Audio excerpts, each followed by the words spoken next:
साल 2016 में यूनेस्को ने एक नई जगह को वर्ल्ड हेरिटेज साइट का दर्जा दिया था। ये एक ऐसी जगह है जो अपने आप में किसी रहस्य से कम नहीं है।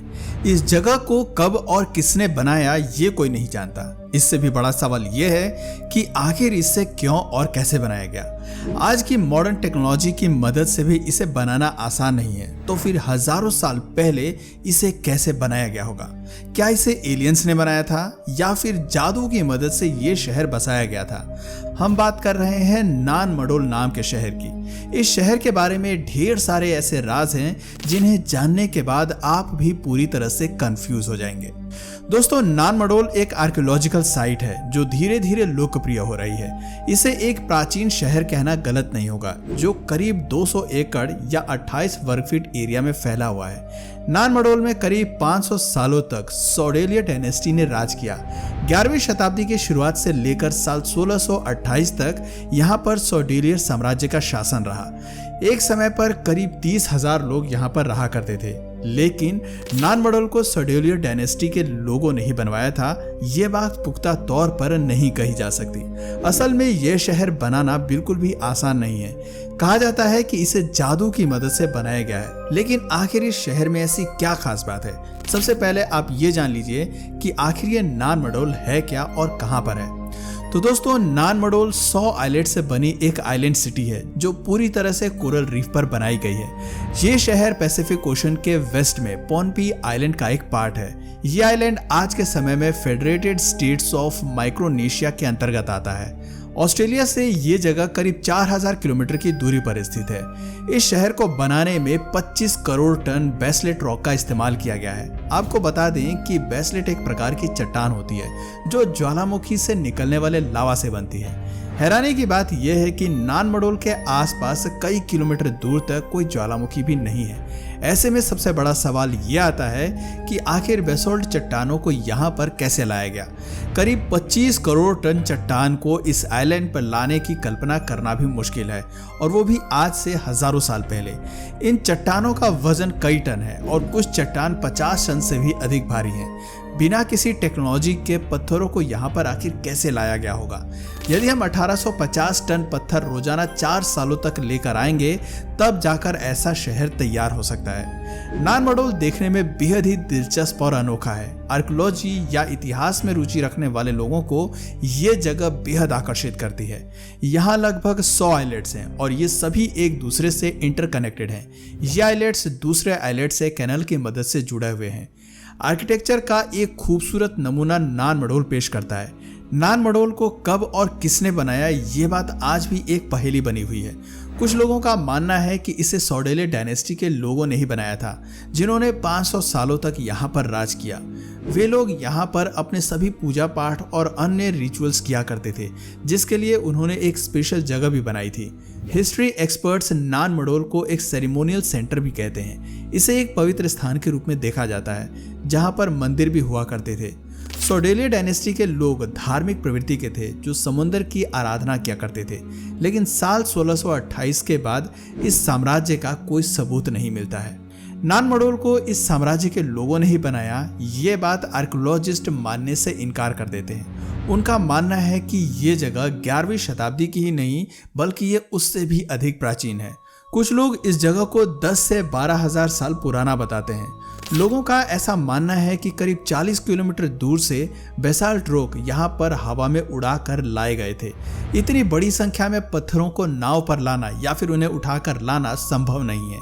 जॉर्जियो सौकालोस और डेविड चिल्ड्रिस नाम के आर्कियोलॉजिस्ट ने नान मडोल का दौरा किया। ये शहर देखने के बाद दोनों हैरान रह गए और उनके मन में एक सवाल ने सबसे ज्यादा परेशान किया कि आखिर ये पत्थर यहाँ पर कैसे लाए गए। नान मडोल से जुड़ी कई स्टोरीज प्रचलित हैं।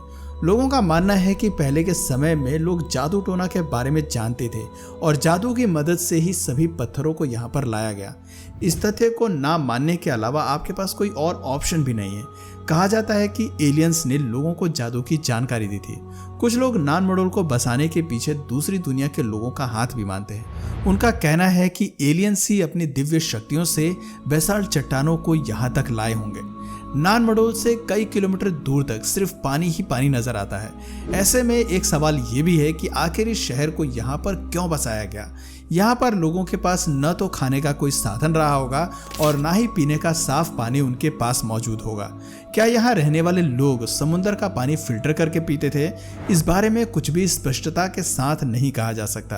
कुछ स्थानीय लोगों की माने तो ओलोसफा एंड ओलिसिफा नाम के दो जुड़वा भाइयों ने मिलकर ये शहर बसाया था। ये दोनों भाई जादूगर थे। पत्थर लाने के बाद उन्हें एक के ऊपर एक सेट करना भी किसी चुनौती से कम नहीं रहा होगा। एक बार को यदि हम मान भी लें कि जादू की मदद से ये पत्थर यहाँ पर लाए गए थे, तो दोस्तों लोगों ने इन्हें एक के ऊपर कैसे रखा होगा? बिना क्रेन की मदद से 50 टन वजनी पत्थर उठाना बिल्कुल भी असंभव है। साथ ही नानमडोल जैसे शहर को बसाने के लिए मैथमेटिक्स और फिजिक्स की जानकारी भी होना बहुत जरूरी है। ये कहना गलत नहीं होगा कि उस समय के लोगों को कैलकुलेशन की जानकारी भी रही होगी। आज यदि नानमडोल जैसा शहर बनाने लगे तो उसमें कई साल लग जाएंगे। शिपिंग वॉर्स या मॉडर्न टेक्नोलॉजी की मदद से ही पत्थरों को यहाँ तक लाया जा सकता है। जॉर्जियो सोकोलस और डेविड चिल्ड्रस ने नानमडोल पर एक डॉक्यूमेंट्री भी तैयार की हुई है। इनके मुताबिक एक समय पर यहाँ पर इरिगेशन सिस्टम भी रहा होगा जहाँ लोग पानी जमा किया करते थे। ये यकीनन पीने का साफ पानी रहा होगा और खारे पानी को फिल्टर करके इसमें रखा जाता होगा। लेकिन वो खारे पानी को फिल्टर कैसे करते होंगे, इस पर भी सवालिया निशान है। वर्ल्ड वॉर 2 के दौरान कुछ जापानी एयरक्राफ्ट्स ने आसमान से नानमडोल शहर देखा था और इसकी सुंदरता को देखते हुए उन्होंने इसे वेन्स ऑफ पैसिफिक का नाम दे दिया था। नानमडोल में किसी भी प्रकार के लिटरेचर, आर्ट या हिस्ट्री के सबूत नजर नहीं आते हैं। यहाँ के लोगों ने किसी भी प्रकार के सबूत नहीं छोड़े। हालांकि कुछ कब्र और मंदिर की जानकारी यहाँ मिलती है। ये बात तो साफ है कि नानमडोल एक धार्मिक केंद्र रहा होगा। सोडियोले डायनेस्टी के बड़े नेताओं को यहीं पर दफनाया गया था। उनकी कब्र भी यहाँ पर मौजूद है, लेकिन उन्हें खोलने की हिम्मत कोई नहीं करता। दोस्तों, नानमडोल को श्रापित शहर भी कहा जाता है। साल 1907 में जर्मनी के एक आर्कियोलॉजिस्ट ने कब्र के आसपास खुदाई करवाई थी। हैरानी की बात यह है कि अगले ही दिन खुदाई करने वाले शख्स की मौत हो गई। इससे पहले 1874 में एक जहाज पर नानमडोल के कई अवशेष ले जा रहे थे और वो जहाज मार्शल आइलैंड के पास रास्ते में ही डूब गया। आज भी लोगों का मानना है कि इस आइलैंड पर भूत प्रेत रहते हैं। रात को यहाँ अजीब लाइट्स नजर आती हैं। कुछ एक्सपर्ट्स की माने तो नानमडोल उस समय एक पोर्ट सिटी रहा होगा जहां पर लोग व्यापार करने आया करते थे। नानमडोल के करीब 80 फीट नीचे एक और प्राचीन शहर होने की बात भी कही जाती है, जो 10,000 सालों से भी अधिक पुराना हो सकता है। उस समय समुद्र का लेवल भी बहुत कम हुआ करता था। ऐसा माना जाता है कि उसी काल में नानमडोल को बसाया गया होगा। कुछ स्थानीय लोग दावा करते हैं कि एक फ्लाइंग ड्रैगन की मदद से इस शहर को बसाया गया था और उस ड्रैगन पर रखकर ही सारे पत्थर यहाँ पर लाए गए थे। तो वहीं कुछ किंवदंतियों में एक विशाल मुर्ग का वर्णन भी मिलता है। रिसर्चर्स ने नानमडोल के नीचे अंडर वाटर ड्रोन डालकर जांच करने की कोशिश की, लेकिन हैरानी की बात यह है कि बेसॉल्ट रॉक्स के पास आते ही वो ड्रोन काम करना बंद कर देता था। कुछ साइंटिस्ट का दावा है कि एक समय पर इन पत्थरों में इलेक्ट्रोमैग्नेटिक प्रॉपर्टीज हुआ करती थी और उस प्रॉपर्टी की मदद से ही ये आकाश में उड़ाकर पत्थर यहाँ पर लाए गए हैं। सवाल ढेर सारे हैं, लेकिन जवाब किसी के पास नहीं है। आज भी दुनिया के कोने कोने में ऐसे कई रहस्य दफन हैं जो विज्ञान के सामने अनसुलझी पहेली की तरह खड़े हैं।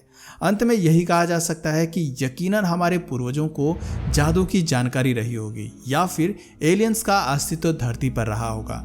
नानमडोल के अलावा भी और भी कई ऐसी संरचनाएं दुनिया में देखने को मिलती हैं जिनका निर्माण कई टन वजनी पत्थरों से किया गया है।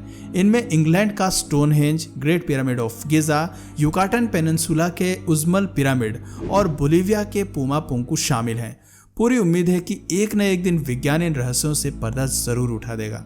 तो दोस्तों, नानमडोल को लेकर आपकी क्या राय है? क्या इसे एलियंस ने बनाया है या फिर ये ह्यूमंस ने ही एडवांस टेक्नोलॉजी या फिर किसी जादू की मदद से बनाया है? नीचे हमें अपनी राय कमेंट सेक्शन में ज़रूर बताइए। और अगर इस वीडियो से आपको कुछ नया जानने या सीखने को मिला या फिर इंटरेस्टिंग लगा तो प्लीज़ इस वीडियो को एक लाइक करके अपने फ्रेंड्स और फैमिली में से ज़रूर शेयर करें। और यदि आप इस चैनल पर नए हैं तो प्लीज़ इस चैनल को सब्सक्राइब करके बेल नोटिफिकेशन आइकन को ऑन कर लीजिए ताकि हमारे आने वाले वीडियोज़ आप मिस ना करें। मिलते हैं फिर किसी वीडियो में नए टॉपिक के साथ। तब तक के लिए नमस्कार।